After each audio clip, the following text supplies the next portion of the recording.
How to Survive in Hell. Part 1. I woke up in a birthing sack. Panicked and choking on amniotic fluid, I clawed at the fleshy walls, fighting with all my terrified strength to free myself. With a wet, ripping sound, I was dumped onto the muddy cobbles of the street below, twisting my ankle as I landed. Cold rain blasted my naked body clean of the sack's fluid. I tried and failed to get to my feet. The street was alien to me, an insane medley of architecture ranging from the modern to the prehistoric.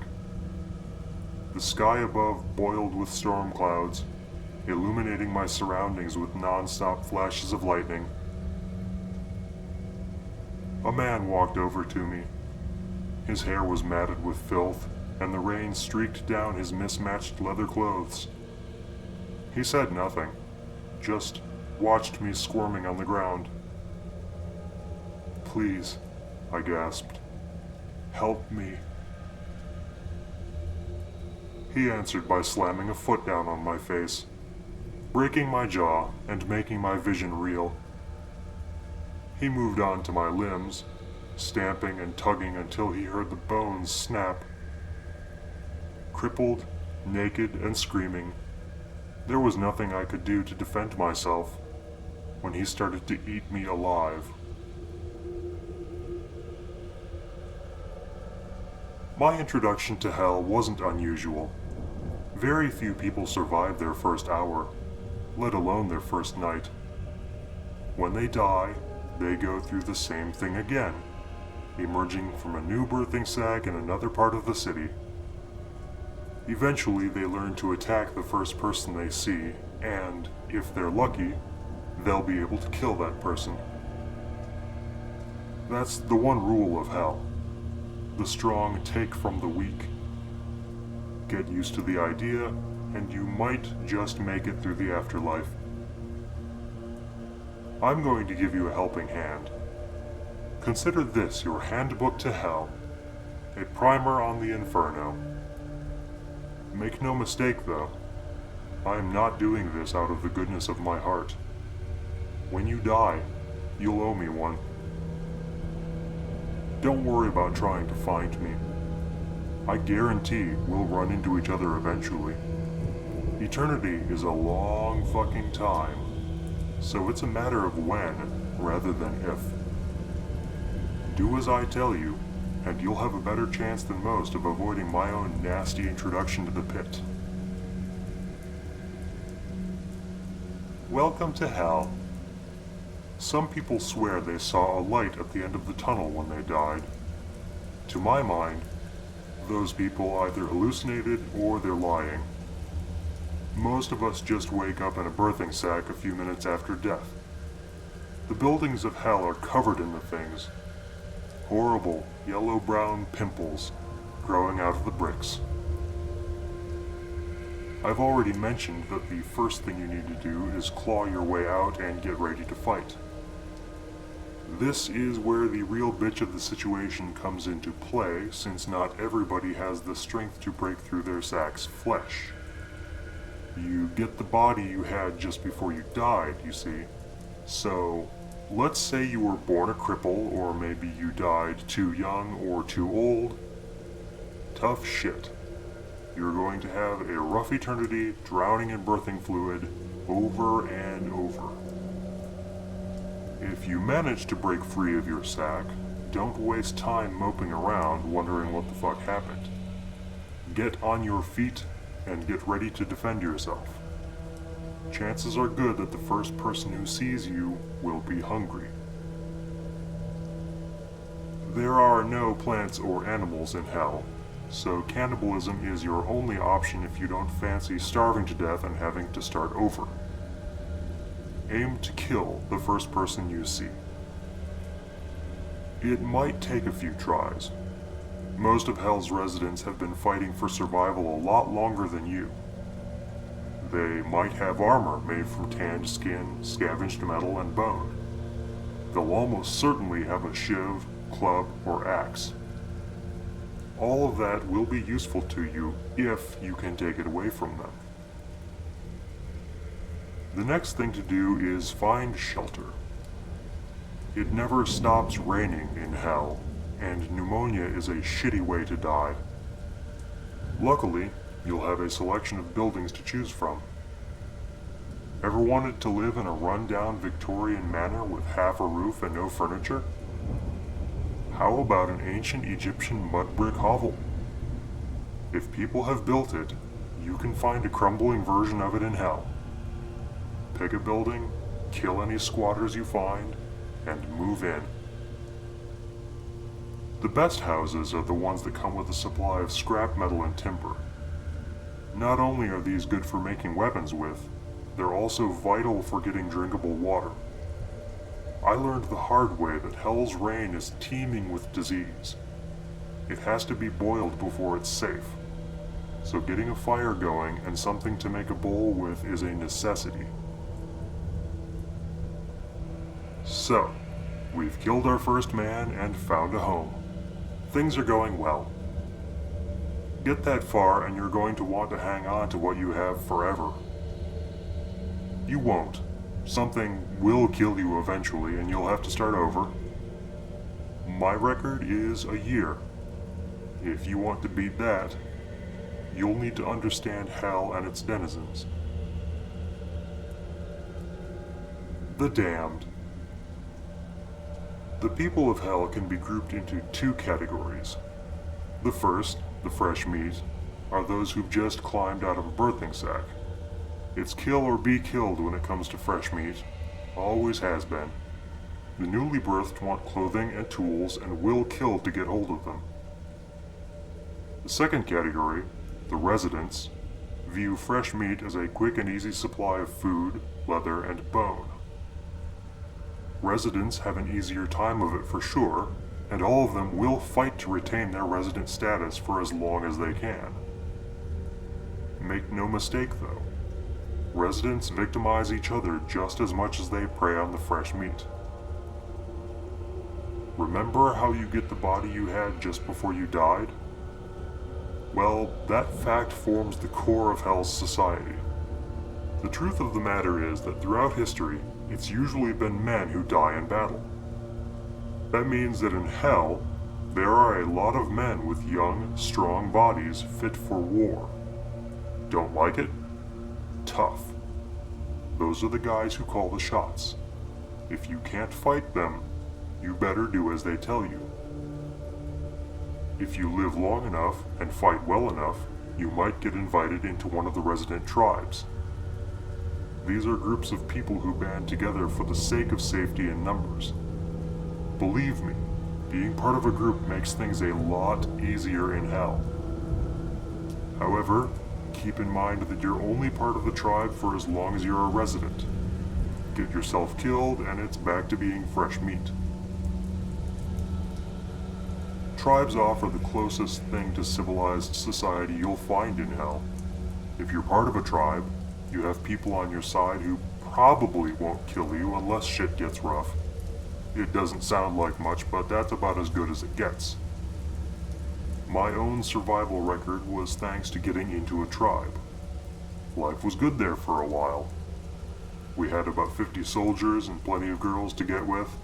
Nobody could touch us, and the men abided by an honor code, so the usual fear of being stabbed in the back by your friends wasn't too much of an issue. I could have spent my eternity in reasonable comfort.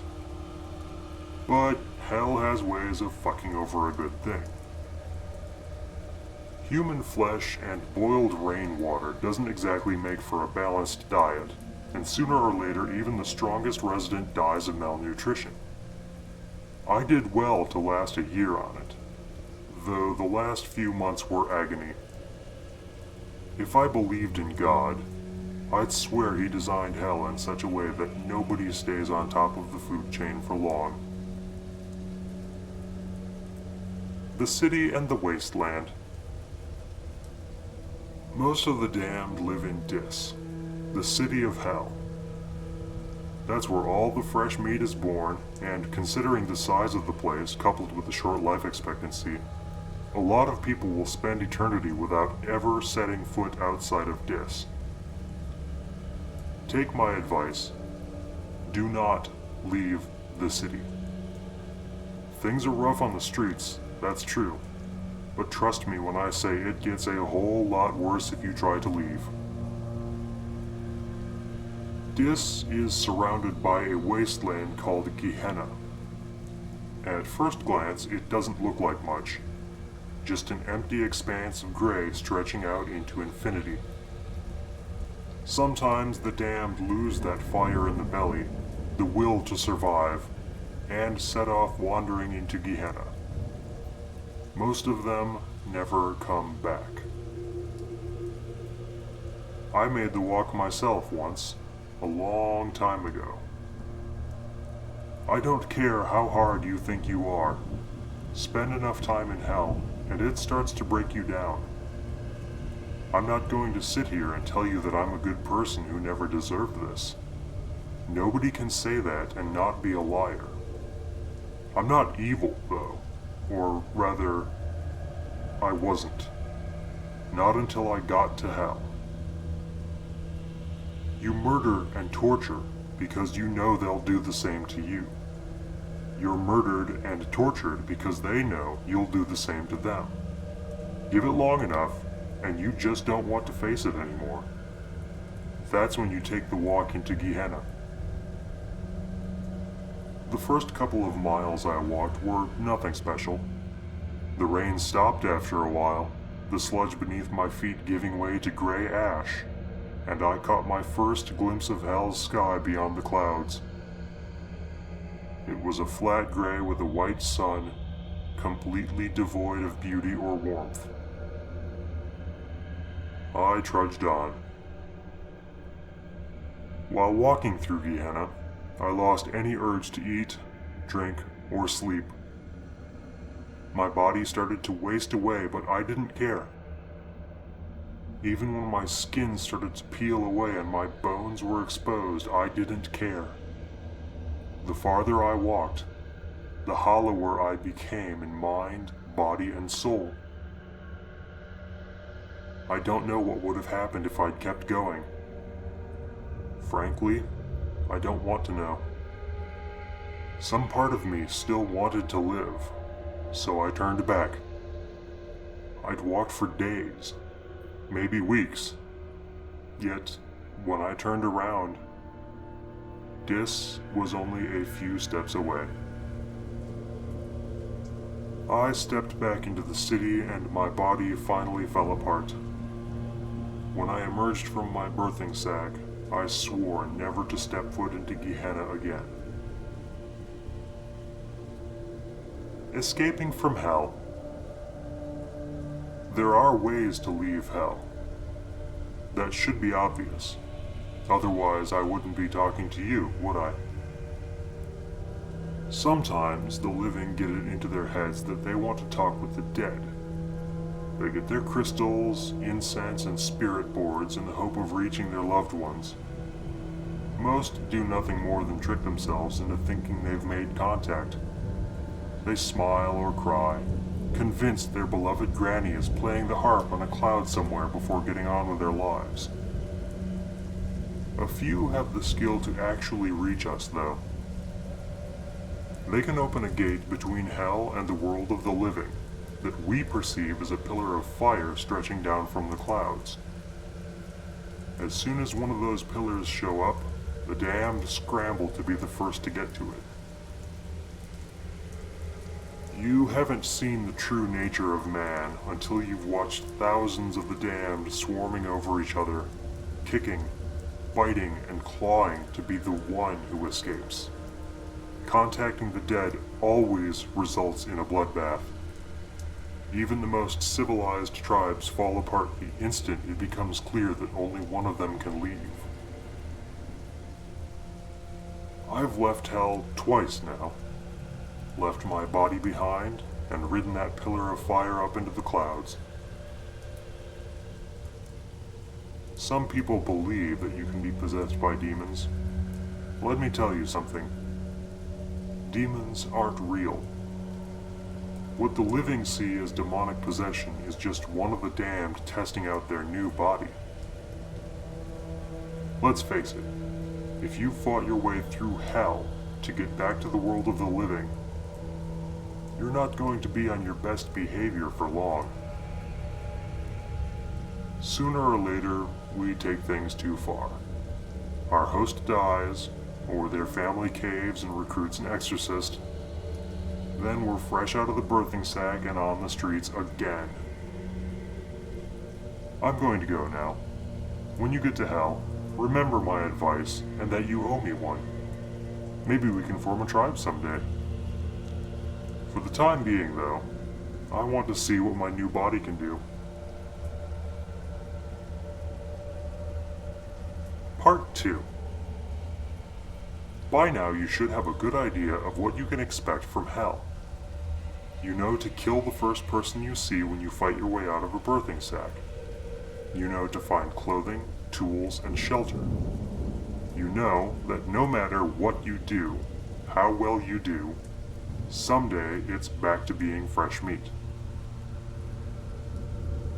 Dis is the biggest city you can imagine. Tribes fight and die for territory, and taking a wrong turn is a fucking death sentence.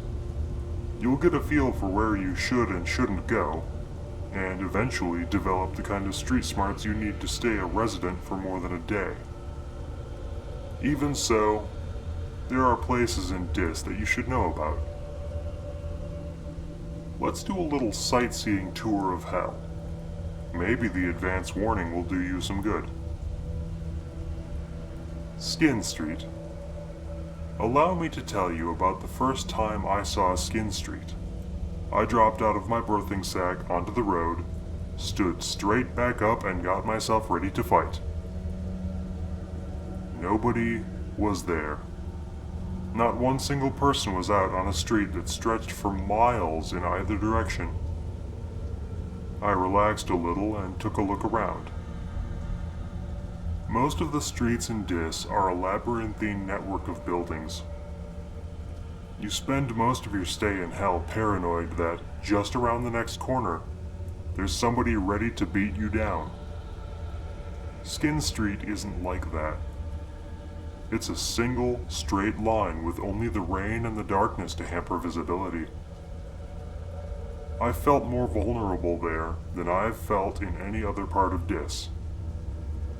You ever walked into a wide, empty space and suddenly felt exposed? Yeah, imagine also being naked, unarmed, and in hell. Still, I knew what I was supposed to do. The first step was to find some clothing.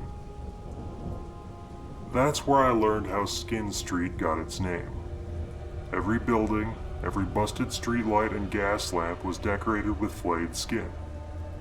I'd been in hell long enough by that point not to be too freaked out, but I'd be lying if I said it didn't affect me. In a fucked up kind of way, it reminded me of Christmas. You know, people hanging wreaths and lights from their houses, that sort of thing. I remembered the time I'd spent with my family, with my kids on Christmas morning. Feelings like that get you killed. I pushed them back down and pulled some scraps from the nearest building. If somebody was going to leave clothing material lying around, I may as well take it, right? I didn't know it at the time, but every step I took on Skin Street was being watched. When the attack came, I didn't even get a glimpse of the guy. Bang! My skull fractured from an expert swing of a club. Whoever hit me went for my eyes the second I hit the ground. Stuck his fingers right into my sockets. I was blind and crying like a baby when he started to peel away my skin. Here's the thing. Some people are fucked up even by hell's standards. The loners, serial killers, stalkers, and psychos all make their way to Skin Street in the end. Most of the damned use the whole body of a kill, but the Skin Street people like to take trophies. They leave their ornaments out as bait for the ignorant, skulking in the shadows and waiting for the best moment to ambush. if you find yourself on Skin Street, you're going to have to think fast. Forget clothing. Just grab a rock, piece of wood, or anything else you can use as a weapon. Stay out of the shadows, keep checking behind you, and get out of there as quickly as you can.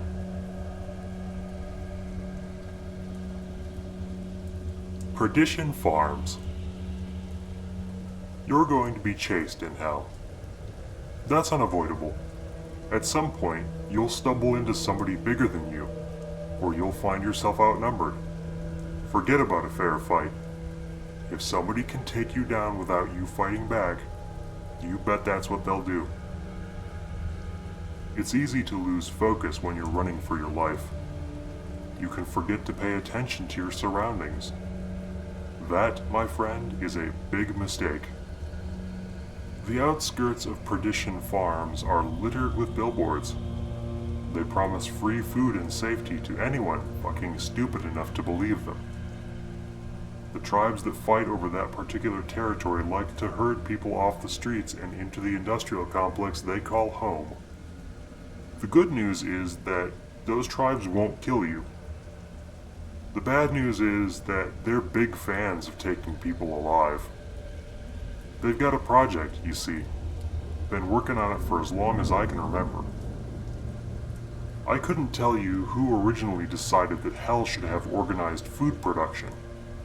Only that the idea stuck, and that over the years, countless tribes have taken it upon themselves to try and make that dream a reality. Get yourself captured by them, and you can look forward to a bit of slave labor. For the most part, the Perdition Farms tribes try to make use of the birthing pods as a source of food. They force their slaves to harvest them from the walls, grind them up in industrial vats, mix them with blood, body parts, rainwater, and anything else that could conceivably make a broth. The life of a slave is short, brutal, and disgusting, particularly when those slaves are then used as guinea pigs for the latest concoction. You see, amniotic fluid can be drunk if you're desperate, though drinking too much is guaranteed to make you empty your stomach from every available orifice. The flesh of the sacks is a different matter, though. I couldn't tell you exactly what the birthing sacks are. Some people say they're actual flesh, while others swear they're more like a fungus. What I do know is that they repair themselves over time. Eat some of their flesh, and over the next few days, you'll grow a new birthing sac inside you. It's a small mercy that you won't live long enough to see it break through your skin. You'll be dead shortly after your stomach bursts. If you're lucky, your days as a slave will end when the tribe decides they want some real meat. They're not stupid enough to test their broth themselves, not when there's no shortage of slaves in hell. Look, I can't force you to stay out of Perdition Farms. I can only offer advice. In my opinion, if you think you're being herded there, it's better to take whatever's to hand and cut your own throat. I'd take fresh meat status 100 times before spending another day on the farms. The Boneyard. So, maybe you're thinking to yourself, hey, I'm the kind of nutjob who'd join a cult. Is there anything in hell for me? If that sounds like you, the Boneyard has you covered. You see, there's a certain kind of religious fanatic who really does belong in hell. I'm not talking about the old dears who bake cakes to raise money for the new church roof here. I'm talking about the guys who went to war because God commanded it, who burned women for supposedly consorting with demons, and who saw nothing wrong with fucking the odd kid. When those people get to hell, they're too thick-headed to make sense of what happened. Why face reality when you can pretend it's all just a test of faith? They find like-minded folk in the Boneyard. I'm told that at one time, The boneyard was a cathedral surrounded by a cemetery that stretched from horizon to horizon. Maybe that's true. I don't know. These days, it's a shanty town of temples and churches built from materials scavenged from the streets. Everywhere you look, you'll find wild-eyed zealots preaching their own twisted version of redemption, and gangs of masked men on the prowl for fresh converts. Mortification of the flesh is the main pastime in the boneyard. If you listen to the cacophony of sermons, you'll be informed of how the flesh is wicked and must be purged of sin. How lucky we are to be given such a holy duty. How fortunate to be given the opportunity to redeem ourselves before God. The people of the boneyard have had a long time and plenty of fucking practice when it comes to mastering torture and degradation. I'm not a good person. I've killed and cannibalized, but I can honestly tell you that I have never been able to dream up some of the shit that goes on in the boneyard. I wandered in there by accident once, and I've never been able to get what I saw out of my brain. I watched a person, naked and bound, forced onto their knees and violated with iron rods. A preacher sewed his own eyes and lips shut in front of a crowd before sawing off his manhood with a piece of slate. A boy of maybe 14 was publicly crucified. A girl was drowned in shit. An older man had sharpened flint pushed under his fingernails. I could list off 100 other atrocities done in the name of redemption. Stay away from the boneyard. The people there decided that hell just isn't hellish enough for their liking. Forget about redemption. Forget about God. The only way out of hell is by riding a pillar of fire and taking over a living body. Focus on that if you want to escape. The damned can't offer you salvation. The damned only offer pain. Part 3. I have to leave you soon. If I'm going to make the most of life on Earth, I'm afraid I'm going to have to skip town. While I've had plenty to keep myself entertained, this body just isn't suitable for a run-in with the police. It's only a matter of time until some nosy neighbor thinks to pick up the phone. With the humidity over the last few days, Mommy and Daddy are already pretty ripe. Here's something you have to understand. Hell is a big place. I've given you fair warning about a few of the locations I myself have run into, and that will have to do. Even if I wrote a library's worth of novels, solely dedicated to mapping out the distinct locations within Dis, I still couldn't tell you everything about the city. What I can do is give you a bit of information about some of the damned. The Slaughterman. Take a moment to think about all the celebrities you know. How many of them do you reckon would do well in Dis? Not many, I'll wager. Perhaps none. Fame and fortune on Earth doesn't count for shit when you're dead. Very few people are strong enough, mean enough, and downright psychotic enough to earn a reputation in hell.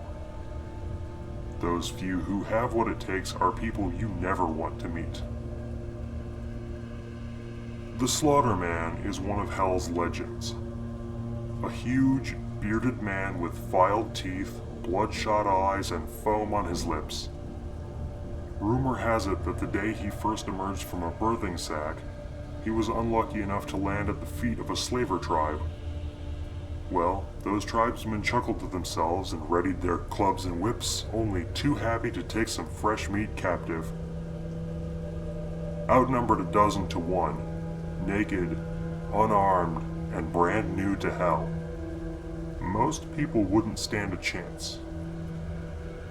If you believe the stories, The slaughterman shrugged off the clubs battering against him and the whips cutting into his flesh as though they were insect bites. He picked up the first slaver, put his hand into the man's mouth, and pulled his jaw right off his skull. He moved on to another, then another, tearing them apart with his bare hands until the survivors turned and fled. Nobody knows for sure who he was in life. I've heard theories, though, the most popular one being that he was the berserker of Stamford Bridge.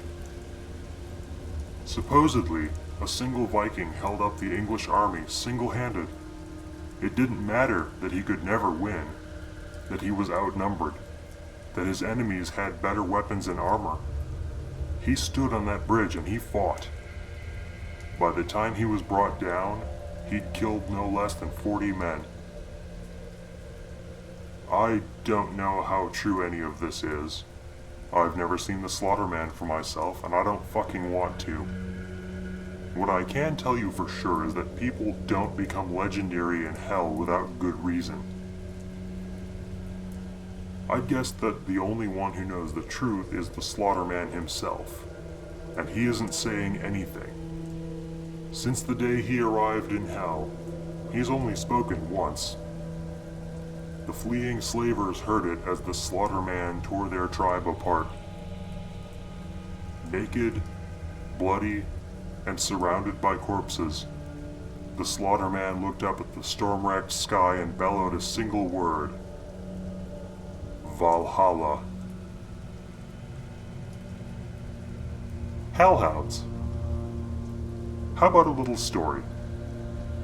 I wasn't new to hell. I'd made myself some clothes and a wooden club, found shelter, and had a big slab of meat roasting over a campfire.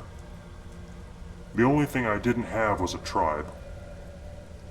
The area I'd been birthed in seemed slummy even for Dis. All half-collapsed hovels and mud huts. Iron was scarce, barely enough to make myself a water bowl. All in all, not a good spot for a tribe. My plan was simple enough. I'd have a decent meal, carve myself a shiv or two in case I lost my club, and then find somewhere more or less dry to sleep. After that, I'd set off to look for a tribe. Even the mildest tribal initiations result in a few scars and a broken nose, so I wanted to be as well rested as I could be. Sleep in hell is both vital and dangerous. There's a knack to finding somewhere that's simultaneously sheltered, hidden, and with access to an escape route. Even then, you never get more than a few hours of sleep at a time. In hell, the slightest suspicious noise should scare the shit out of you. A low, throaty growl definitely counts as a suspicious noise. I leaped out of my impromptu nest of skins and wood, raised my club, and returned to the growl with one of my own. A woman had crept into my building and was staring at me with dilated pupils. She looked to be in a bad way. Skinny, naked, and covered in weeping sores. Her lips peeled back to reveal broken and jagged teeth. It took me all of a second to size her up. She'd been living rough for days or weeks. Judging from her protruding ribs and bloated stomach, she was well on her way to dying of starvation. So, she was weak, hungry, and didn't even have a weapon. "I've already eaten," I said, relaxing a little and giving my club a few practice swings. "No sense in letting you go to waste, though." I took a step toward her, and she bolted. Just turned right around and scampered away in a strange, animal gait. I took off after her, certain that I could outpace her. Even if there wasn't much meat on her, bones can still be useful.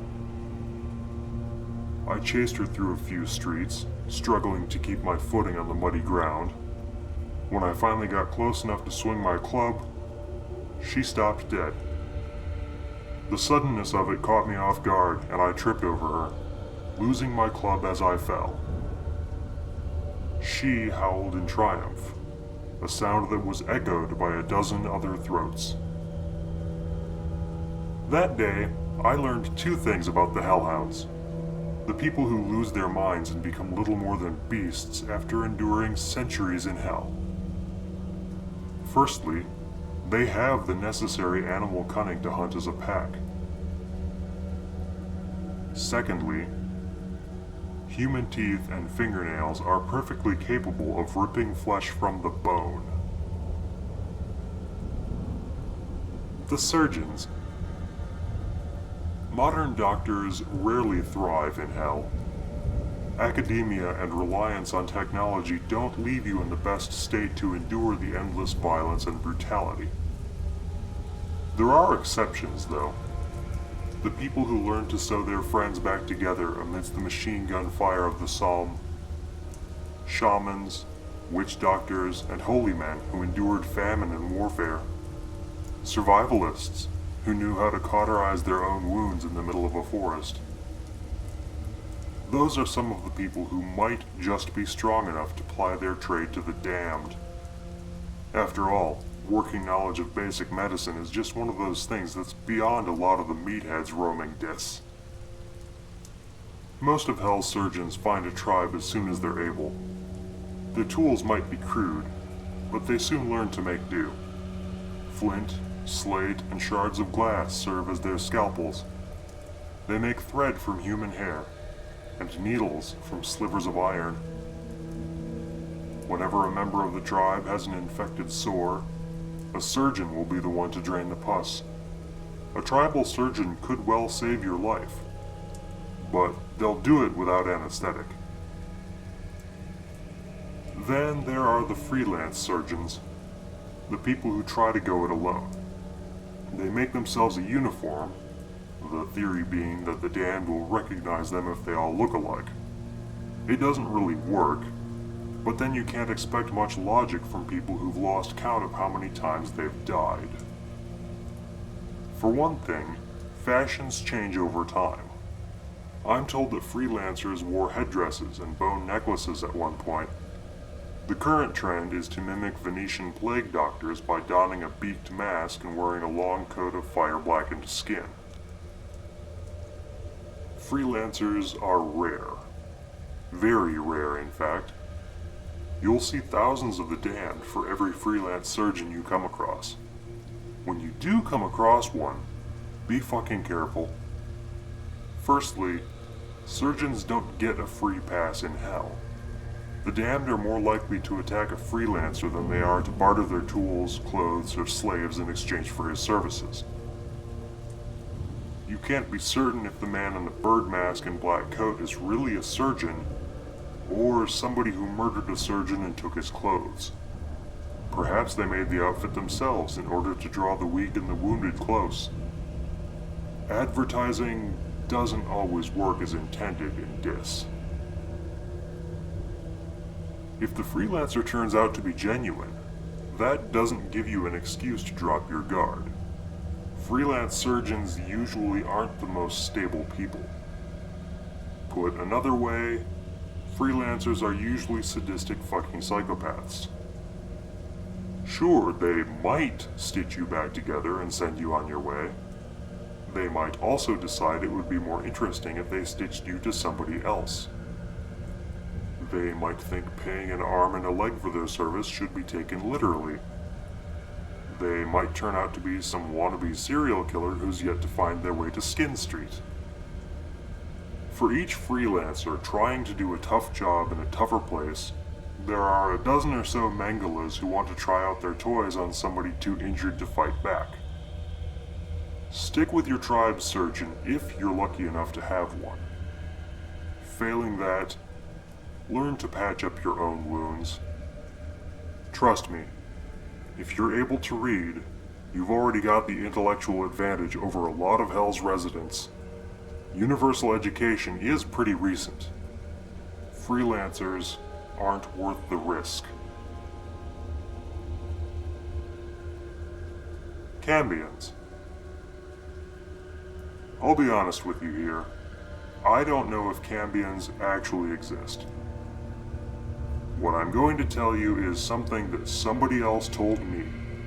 It's up to you to decide if it's true or not. Personally, I really fucking hope it isn't. People take advantage of one another in hell. It happens a lot. If you're not strong enough, it'll happen a lot to you.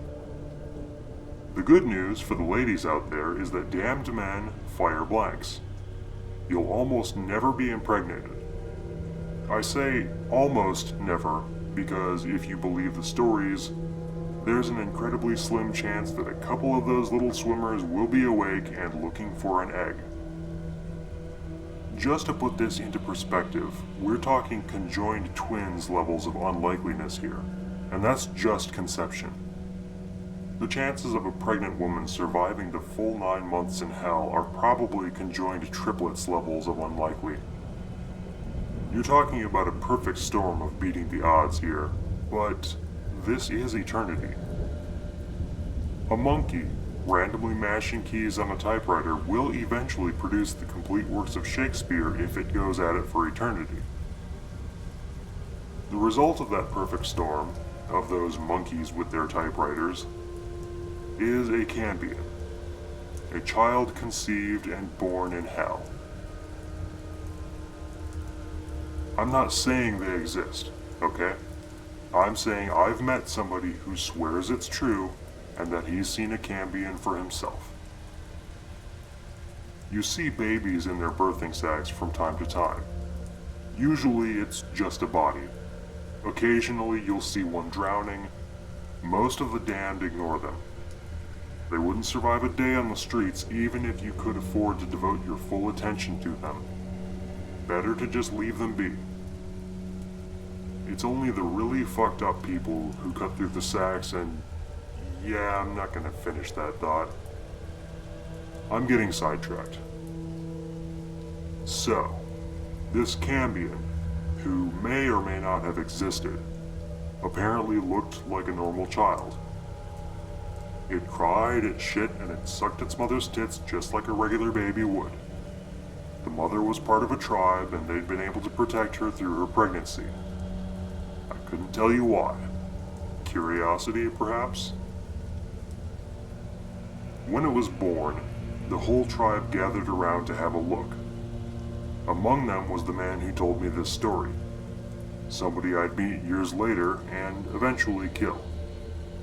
This man cut the baby's cord and lifted it up to his face. Every man in the tribe had been with the mother at some point or other, and each wanted to see if the child looked anything like him. The cambion looked like a normal child in every way but one. Its eyes were dead. Lifeless, like a doll's. Sure, the kid was alive. It wriggled and cried like a normal baby. Those eyes were wide open, though. Not scrunched closed like a newborn's eyes should be. Wide, open, empty. Doll's eyes. If that story is true, I don't blame the tribe for killing the child. Something like that shouldn't exist. Right. I'm done. I have to go. This is the point where people like to have things nicely tied up. A few dragons slain, a few maidens saved. At the very least, you could expect some kind of moral lesson to think over. I think that, in this case, that sort of thing is missing the point. There are no dragons to slay. No morals to learn. We do not live happily ever after. There's no grand revelation, no clever twist, no purpose, no redemption, no hope. There's only eternity among our own kind.